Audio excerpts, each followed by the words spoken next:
आपके कुछ बयानों पर मैं देख रहा था कि दिनेश पाल जी मुस्कुरा रहे थे, आरजेडी के प्रवक्ता, इसलिए मुझे लगता है कि कुछ जरूर दिलचस्प वो कहना भी चाहे शायद। और दिनेश जी बताइए जरा, आप मुस्कुरा क्या रहे हैं? आपके एक सहयोगी को एनडीए के पाले में लेने की कोशिश हो रही है या इनिशिएटिव हुआ है और आप मुस्कुरा रहे हैं? दिनेश जी अनम्यूट कर दीजिए, आपने म्यूट कर रखा है। पहले तो आपको शुक्रिया कि आपने जोड़ा मुझे अपने चैनल पे जी जी, और मुझे बात रखने का मौका दिया। सबसे पहले तो आप एक कहावत है गांव में हमारे यहाँ चलता है कि चलनी कहे सुई से तोरे पेट में छेद, यानी कि जिसके अंदर अब आप माझी जी के बेटा की यानी संतोष सुमन जी की बात कर रहे थे, उनके बयान को, जिनके कि बिहार की राजनीति में न उनकी गिनती 3 में होती है न 13 में होती है, अभी कहीं गिनती लायक भी नहीं बचे हैं, नहीं है बिहार में। उनके प्रवक्ता आरजेडी के परिवार की बात कर रहे थे।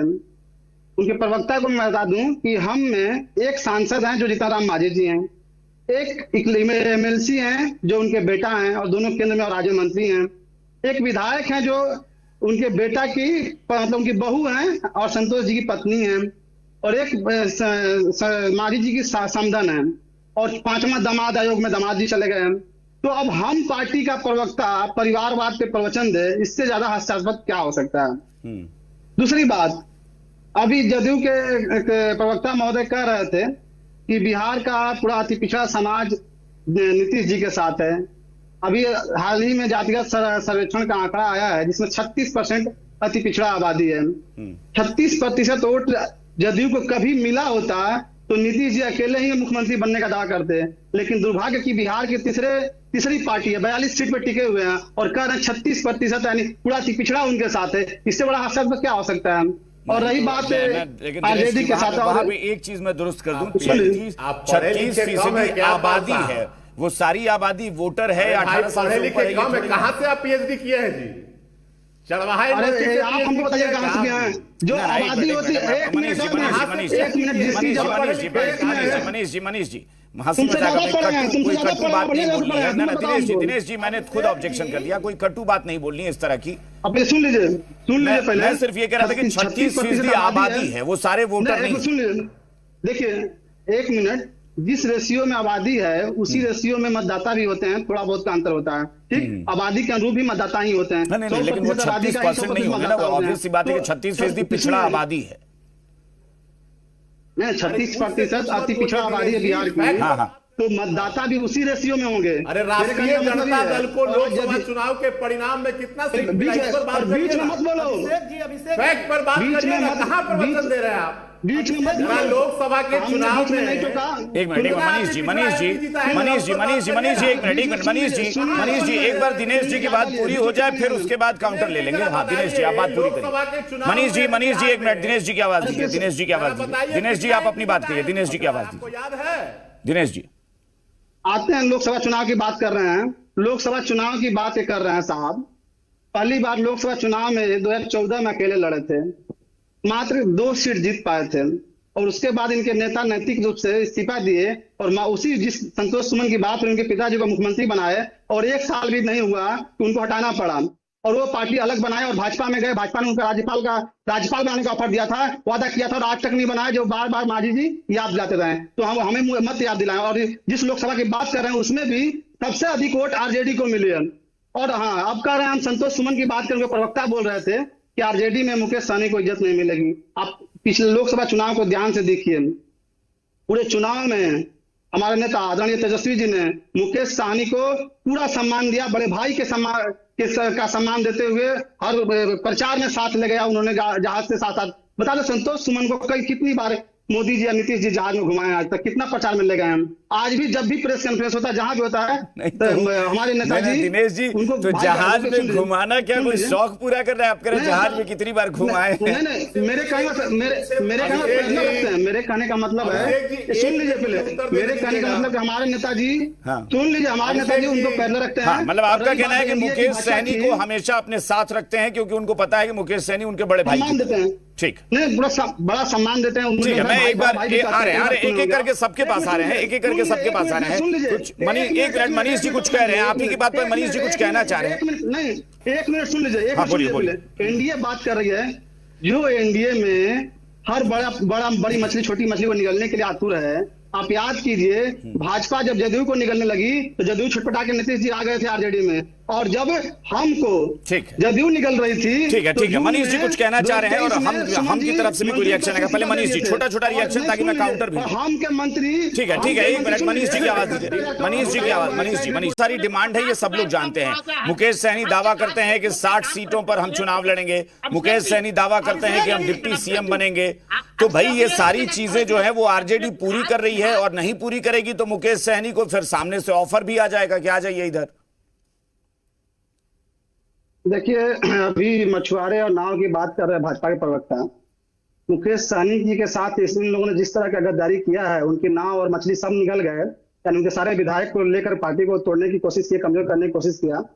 मुकेश सहनी जी आज मुद्दे के साथ और जान रहे हैं कि तेजस्वी जी कम से कम जो कहते हैं वो करते हैं, और वो जो बिहार के अति पिछड़ा, दलित, अल्पसंख्यक, पिछड़ा और सबकी जो भी प्रगतिशील समाज है, जो भी विकास चाहता है बिहार का, तो उसके साथ है। हमारे नेताजी ने पिछले प्रेस कॉन्फ्रेंस में साफ कहा था कि उन्हें जिम्मेदारी दी जाएगी, और जिम्मेदारी तय होगी कमेटी में किसको क्या देना है, और जैसे ही सीट तय हो जाएगा उसी साथ सब कुछ तय घोषणा हो जाएगी। तो अभी घोषणा नहीं हुआ है, प्रतीक्षा कीजिए। लेकिन हमारे पार्टी में हमारे नेताजी बोल रहे हैं ना हर मंच से कि तेजस्वी जी सीएम और मैं डिप्टी सीएम। कोई मना किया? कोई आज तक कहा कि नहीं अपने बनेंगे, नहीं बनेंगे किया तो हमारे नेता ने कहा कि आपको हमारे नेता ने कहा कि सरकार बनेगी तो आपको जिम्मेदारी दी जाएगी सरकार में, इन्होंने हमारे नेता ने कहा।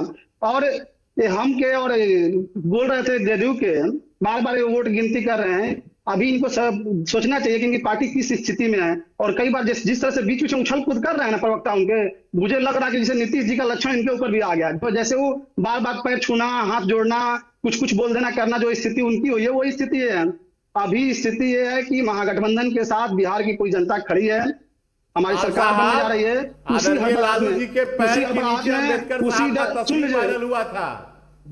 बिल्कुल नहीं दूर था।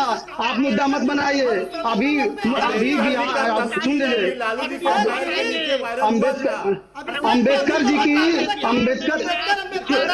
अम्बेडकर महोदय इनको कहिए बीच में बंद रहे हैं। अम्बेडकर जी की आवाज दिनेश पाल जी की आवाज दीजिए आरजेडी की। अम्बेडकर जी का सम्मान हम लोग भरपूर करते हैं।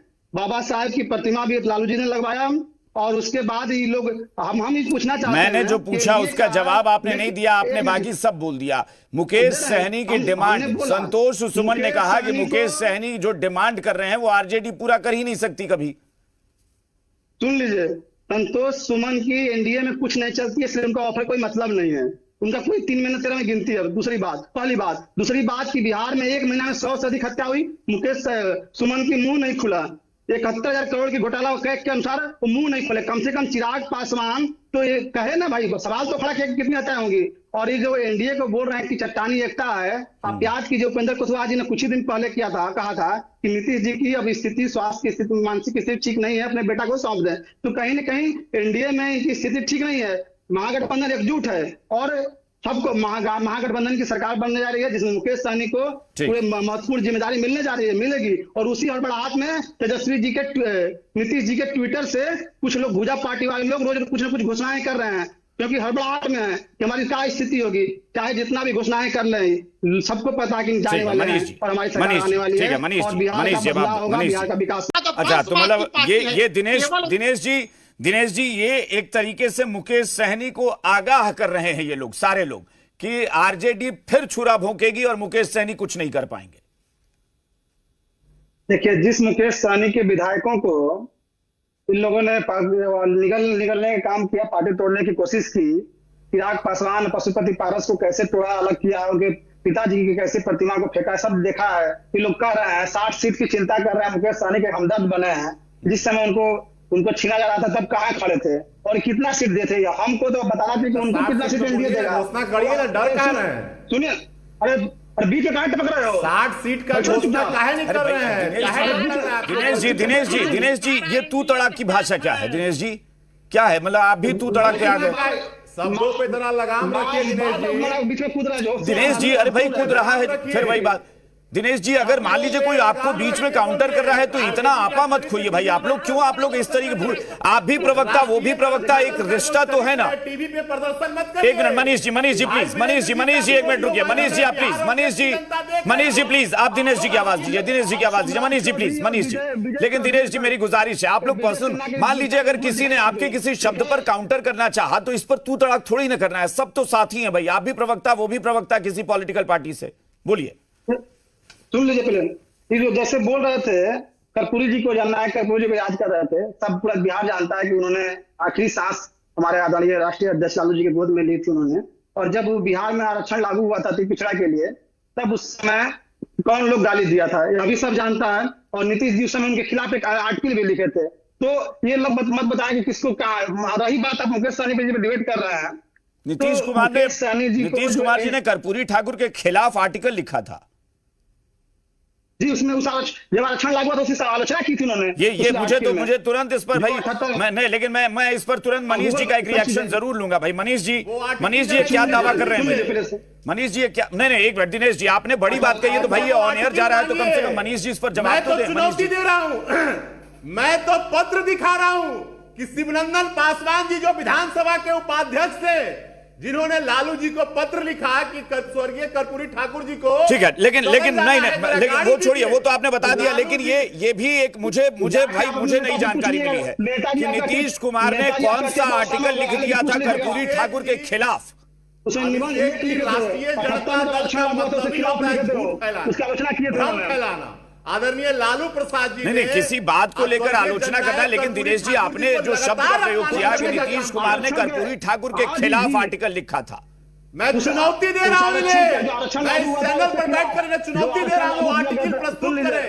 मैं इन्हें चुनौती दे रहा हूं, यहाँ टीवी पर बैठकर बेवजह भ्रम में फैला। गाड़ी तो दिए नहीं। एक तरफ बिहार के सुन लीजिए एक तरफ बिहार के संगी लोग उनकी मां बहन गाली दे रहे थे, तो दूसरी तरफ नीतीश जी ने उनके आरक्षण पॉलिसी की चुनौती दे रहा हूं आपको। कौन लोग गाली दे रहे थे? किसकी सरकार थी? कर्पूरी ठाकुर जी किसके खिलाफ लड़ रहे थे? किनके बताइए, मैं चुनौती दे रहा हूं। जाति के लोग तो जाति अलग बात है, लेकिन आपने कहा पार्टी कौन सी थी ये बताइए ना। आपने जाति फिर उसको लालू प्रसाद जी किस पार्टी के लोग गाली दे रहे थे बताइए जरा हमको। दोहरा चरित्र पेश मत करिए। चलिए ये मैटर नहीं है। फिलहाल मुझे लगता है कि मुकेश सहनी पर ये पूरा ये गेंद जो है वो मुकेश सहनी के पाले में चली गई है कि मुकेश सहनी किसके साथ जाएंगे किसके साथ नहीं जाएंगे। चलिए ठीक है दिनेश जी हमारे पास समय नहीं है। मैं सिर्फ इतना जान रहा हूँ कि मुकेश सहनी महागठबंधन में रहेंगे या नहीं रहेंगे। आपको क्या लगता है कि मुकेश सहनी की कहीं बात तो नहीं चल रही है? मुकेश सहनी महागठबंधन में रहेंगे। ठीक है, एनडीए ने जितना सीट दिया होगा उससे ज्यादा सामान उनको मिलने जा रहा है इधर, बड़ी जिम्मेदारी भी मिलने जा रही है। और जब चलिए जिम्मेदारी भी मिलेगी, सीटें भी ज्यादा मिलेंगी एनडीए से। चलिए बहुत बहुत शुक्रिया, थैंक यू सो मच आप सबका हमारे साथ जुड़ने के लिए बहुत बहुत शुक्रिया। बात विभाग में फिलहाल इतना ही, बने रहिए जी बिहार झारखंड के साथ।